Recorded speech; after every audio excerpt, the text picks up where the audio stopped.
Hello, I'm Bert Smith, and today I'd like to discuss our presentation for a grant funding proposal with regard to James Kent. John Dillon compared Kent to John Marshall as one of two great figures eminent in constitutional and legal history. Shortly after the John Marshall Centennial Commemoration on February 4th, 1901, Dillon reviewed Kent's career and called for a proposal for, quote, James Kent Day, in order that we may suitably make manifest our appreciation of the great services which he rendered to general jurisprudence and particularly to the jurisprudence of the state of New York. This particular proposal seeks to honor Kent with a James Kent Day on his birthday, July 31st.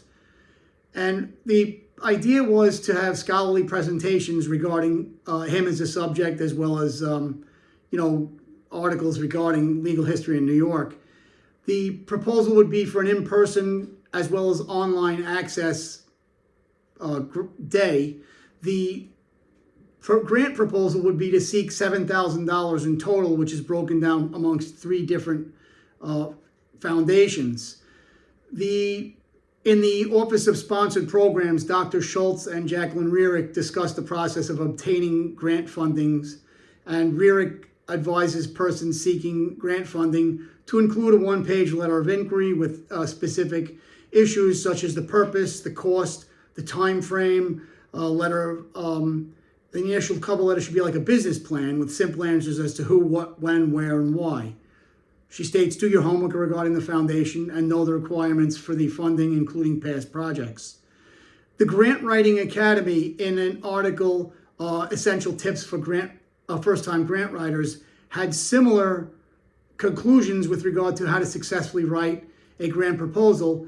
And there were 11 items there, including understanding the basics and setting clear goals, researching the funder, developing a compelling narrative, following the application of guidelines meticulously, create a realistic and detailed budget, use clear step-by-step structures, write in conversational yet professional tone, edit, manage your time effectively, understand and embrace rejection as part of the process, and build relationships and network with the funders.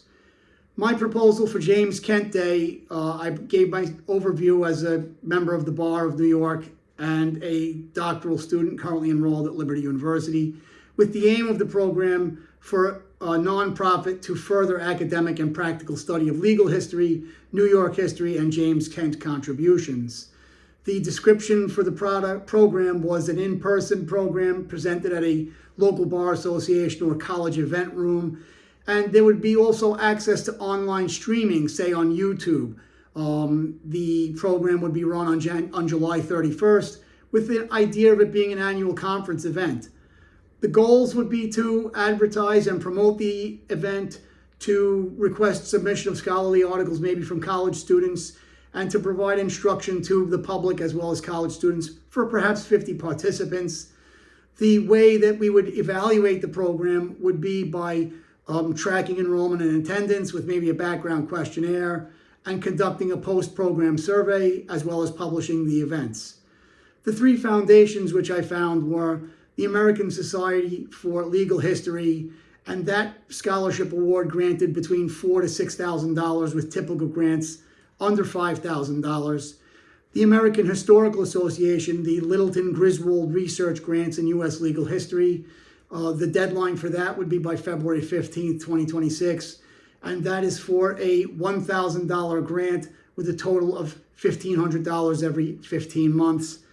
And the last foundation was the Grant Portal, which has grants for legal research projects in New York.